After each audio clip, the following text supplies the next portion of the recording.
You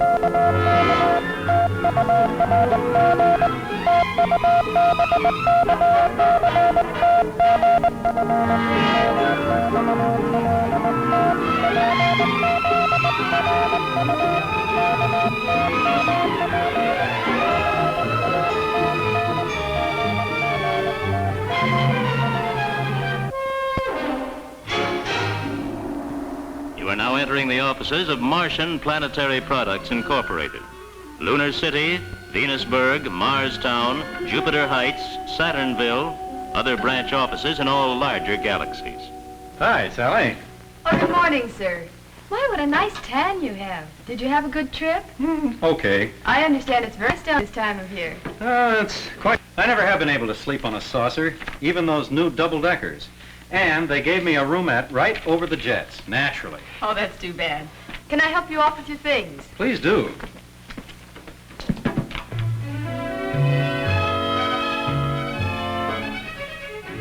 Well, how's the boss? Grumpy as usual? Oh, no, he's just fine and very anxious to see you. Huh? Okay, let's go.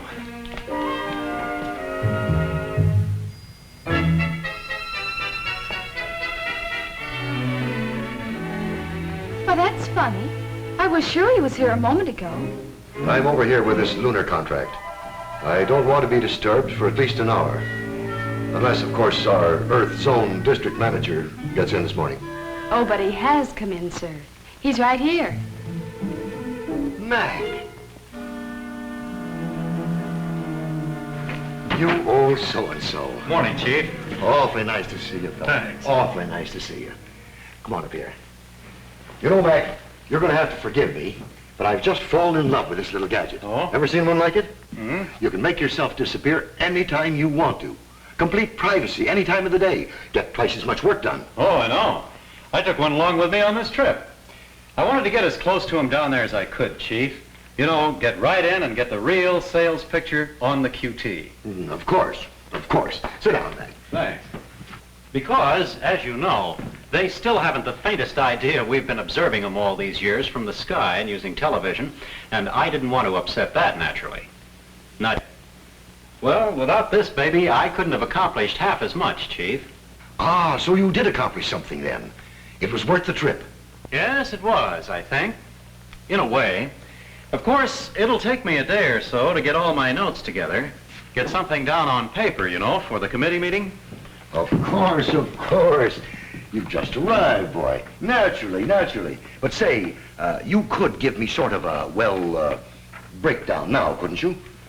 Just to fill me in on the broad picture, before the big meeting. That's just what I intended doing, Chief. Because, frankly, I'll need your help in planning this report. The committee's going to be a little disappointed, I'm afraid. Oh? They'll have to wait a bit longer on this Earth project than they'd hoped. We're just not going to be able to market that convertible Jet 16 down there right away. Really? What's the matter with it? That's a beauty of a car. I drive one myself. I know, I've got one of my own at home, but, well... Oh, too invest for them, eh? Can't take anything that fast, I suppose. No, it isn't that. Be surprised at the advances they've made since our people first began looking into that field. At least the area I was in. No, that's not the trouble. As a matter of fact, Chief, that model would sell like hotcakes down there. They'd be crazy about it. Really? And just what area did you look into exactly, Mac? Well, you got a map? Sure. Say, that thing is supposed to light up. Oh, heck, it hasn't worked right for a week. This is what I always do to mine. Ah, okay. Now, let's see. Here we are. Pretty big marketing area. Sure is. And from what I was able to observe, those people demand and get up-to-the-minute products, all right. There are automobiles down there that knock your eye out. Good looking, comfortable, they can go fast, it doesn't cost much to run them, and their tires, believe it or not, are better than ours. They've got almost everything you could ask for. And they're very receptive to new advances in design, better mileage, and so forth, so I know they'd be really interested in our model. But there's a hitch to it. And it's not easy to explain. So frankly, I thought the best way to get the situation across to the committee was to take some magnetic picture footage of just what goes on down there. Sounds like a good idea. Say, how's about running it off for me now? Well, okay, Chief, but remember, I haven't rehearsed this. I'll be just sort of ad-libbing from my notes, just trying it on for size. Oh, that's all right, that's all right. It'll be in the way of a little preview, so to speak. That's right. Shall I send for a projector? No, got my own. Ever see one of these? It's a camera and a projector all set to go. Just put it down anywhere, aim it at the wall, and you're in business. Good heavens, no. Looks like an ordinary briefcase. I know, quite a gimmick. With that, and this disappearing gadget, you'll be surprised what I was able to do. Got right into their homes. Even rode around with them in their cars without their knowing a thing. Took recordings of their conversations and everything. And brother, have they got a problem. In fact, Chief, the one thing that in my opinion would make it a waste of time to try and push our models down there is, well, you see, the way it is now, they can just about barely use their own cars. Frankly, Mac, I don't believe I quite understand that. I know. It's kind of unbelievable when you think of some of the things they have accomplished. But maybe this report of mine will give you some idea. All set? Uh-huh. Shall I turn off the lights? Please do.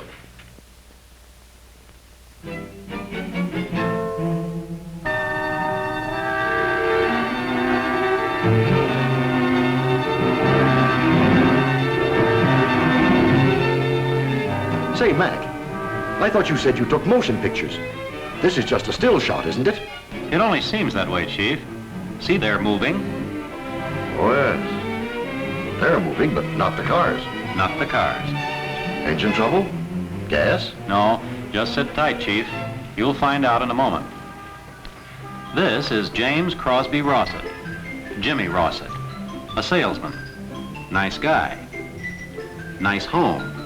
Comfortable, cozy, nice kids, Bob and Vicky.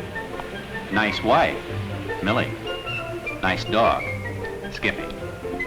Nice car, and nice day for a picnic, just the family. Relax, take it easy, forget the office, forget the housework. In fact, you can forget the whole thing. What's the matter with you? You in a hurry? Yeah, I'm in a hurry. Why don't you start moving? Get out and look around. You see anybody moving? Fathead. I'm going back and pop that guy. James Rossett, now you sit back. You're just making everyone miserable. Well, this is no picnic for me, you know. Looks like there'll be no picnic for us either, Daddy. You know, Chief, curiously enough, the suicide rate down there isn't as high as you might think. That is remarkable, isn't it? Yes, and what's even more remarkable, Jim Rossett goes through this same sort of thing every working day of the year, too. He gets off to a good start in the morning. But sooner or later, Jim the salesman is trapped, and so is Ed, the doctor there next to him, and Frank, an executive with a busy day waiting for him, and Helen, a housewife, trying for a little shopping in town, and in fact, millions and millions of others just like them. Farmers, truckers, city workers, all with the same problem. Now we run into the next problem.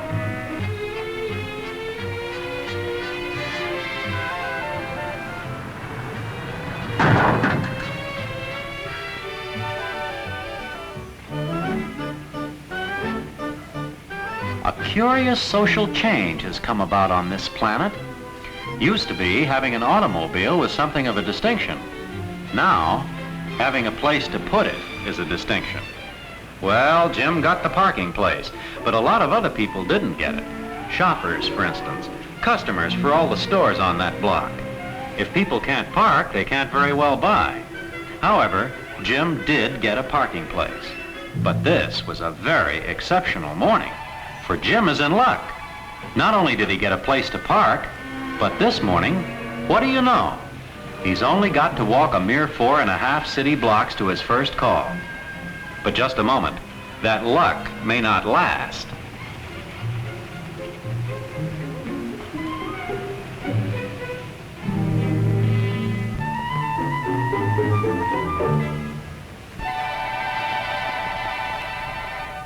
Well, apparently Jim's going to be all right here, but really, there just isn't enough time in his day to stop and decipher signs like that. And this man's time is precious, too. Shut up. His name is Joe Maxon. That's a load of farm produce he's trying to get through this traffic, or it might be furniture, or clothing, or baby carriage. The point is, Jim Rossett may not realize it, but his life and Joe's life are woven around their country's highways and around each other far more tightly than either of them think. Now here's Jim returning to his car, ready to start for his next appointment. Jim depends on Joe for the food in that truck. The farmer who raised that food depends on Joe to deliver it. And they both depend on Jim, for if there aren't any Jims to buy it, there's nobody for Joe to deliver it to, and therefore no point in growing it in the first place. That's the kind of economy these people have.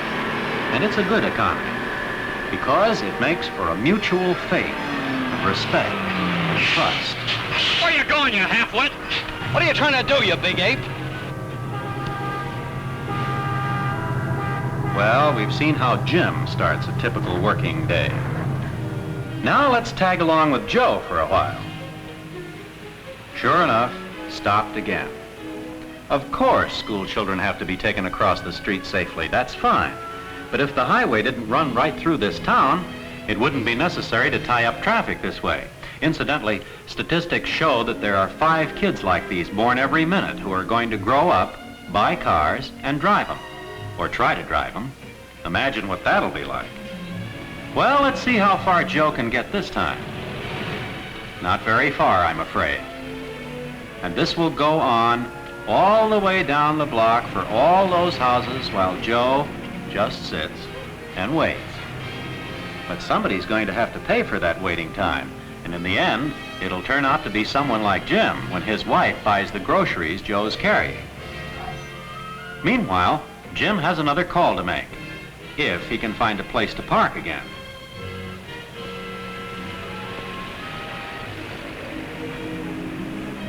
In city after city, downtown business is suffering badly. People in outlying districts will shop there rather than buck this kind of thing in town. In fact, the cities are getting so crowded that millions of people are moving to the suburbs, where they have to have cars to drive to their jobs back in the cities, where there is no place to put their cars. But understand me, that doesn't mean things are any better in the small towns or even further on out. Let's look at some of the problems Joe the trucker faces in getting produce from the farm to the city. Here, the road surface had been damaged by weakened subgrades during the spring breakup.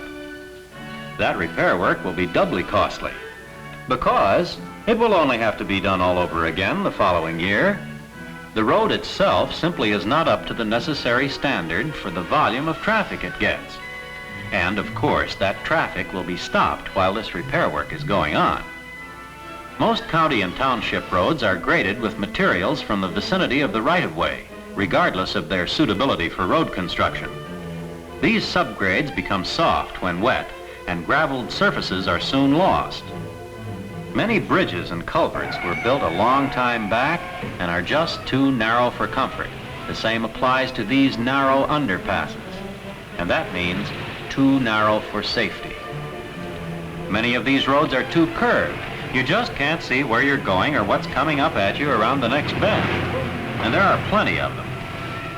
City worker, trucker, farmer, doctor, plant worker, practically everyone in this country goes to work by motor transportation. For in the final analysis, when all is said and done, the people want to ride in their automobiles. To be sure, there are vast stretches of countryside and ranch land and desert where motoring is still a pleasure, and where there's plenty of room to park, if you happen to live in the wide open spaces. But eventually, you come to this. Mac, what, for goodness sakes, what is the reason for all this? It doesn't make any sense. No, it doesn't. But there is a reason for it. Many of the roads they're using now were built years ago when they had about, say, 10 million motor vehicles. No roads could possibly have been designed and built then for this kind of traffic. They're wearing out. They're just falling to pieces. They're too small and there's not enough of them. It's as simple as that. And they've built up their whole economy around their roads. The development of this country is tied in firmly and inescapably with their roads and highways. Yet the barrier to any further national progress is the bumper of the car ahead of them. These people are rapidly approaching the strangulation point right now in a great many areas. This nation can literally choke to death, all because of these absolutely inexcusable road conditions. Yes, it's even possible that somewhere, right now, this could be happening, in any rush hour, on any day of the week. This could be not so funny. You know what I mean? This stuff in my truck's gonna be ruined before I ever get out of this. The whole load. Well, mine won't spoil, but bother what it'll cost before this is over. If this is happening all around here this morning, I don't know what this city's gonna do for food. I just don't know. If this is happening all around here, the Thompson plant just ain't opening today, brother. And it's a defense plant. Mommy, let's go home. Dear, I'm afraid we can't very well. Not right now. Well, I just missed probably the most important appointment in my life. My wife took the car this morning. She and the kids are probably stuck in this mob by now. She was taking them in to get their shots. Isn't this terrible? I've never seen anything like it. I was supposed to be on duty an hour ago. Seems the traffic gets heavier on this road every day.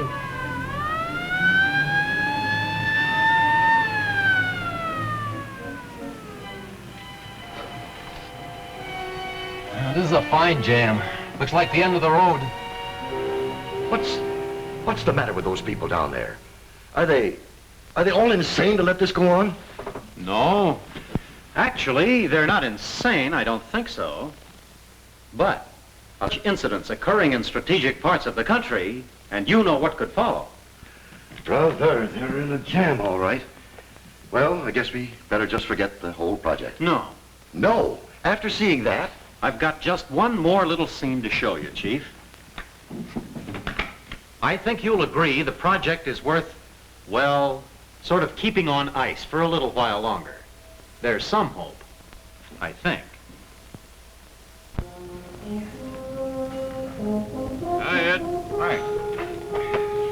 You get caught in that road mess back there? Whoa, that was a brute. And I never saw one like that. Just black coffee. You have to be pretty good behind the wheel these days or get into some other line of business. It's driving me half crazy trying to keep out of trouble on these roads and streets. Sometimes I think I will get into some other business. Oh, I can't take this much longer. Well, I like my business. I don't want to change it. But I'm going to change something else. I'm tired of being pushed around by this stupid road business we're all in. I'm the only one who can change it. I'm the only one who can change it. I'm the only one who can change it. And I'm going to start changing it right now. You're the only one, Jim? That's right. I'm the only one. And you're the only one. And everybody out on the streets and roads, they're the only ones. Everybody who owns a car, drives a truck or a bus or an ambulance or a fire engine in this whole country. Every one of us has got to get in there and pitch. Sick and tired of not being able to drive my own car anymore. But, Jim, where are we going to start, all of us? Well, the big headache is just a whole hatful of all the smaller headaches all over the country. We've got to start right in our own hometown. There's the Chamber of Commerce. I'm going to see the mayor. And I'm going to write letters to all the people who ever asked me to vote for them. Local service clubs all over the country should be able to do something about this. If we want better roads, we've simply got to get together on the situation. Jim, really, do you think it can be done? It better be done. Hello, Daily Express. City editor, please. Al? Jim. Listen, I'd like to have lunch with you tomorrow. Huh? can you possibly break it? That's right. This is very important. Helen, you know as well as I do, once the women get started on this, they'll be pretty hard to stop. Now, how about tomorrow afternoon? Well, you can just put it on. That can wait. State Highway Department? Let me speak to the commissioner, please. James Roscoe calling. Yes, I'll hang on all right. Don't worry. But of course, it's a problem for the PTA, too. Every parent in town will be with it. And Louise, you do remember the trouble with the hot lunches, don't you? Well, we straightened that out all right, didn't we? City manager, please. Hello? Say, I'm calling from a phone booth down at Main and Oak. I've just found a parking space after almost an hour. How'd you like to get on your hat and coat and come down here and take a look at this street? And bring your car. But, Harry, we can be doing something about it ourselves at the same time. We can get up a committee representing groups all over the country. Of course it can be done. You know it can. You're traveling all the time. You've seen it being done.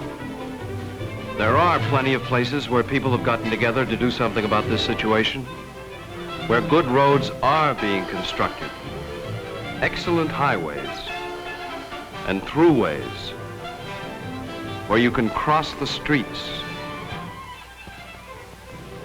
where you can drive in the middle of town, where you can park near the stores, because this is what we want.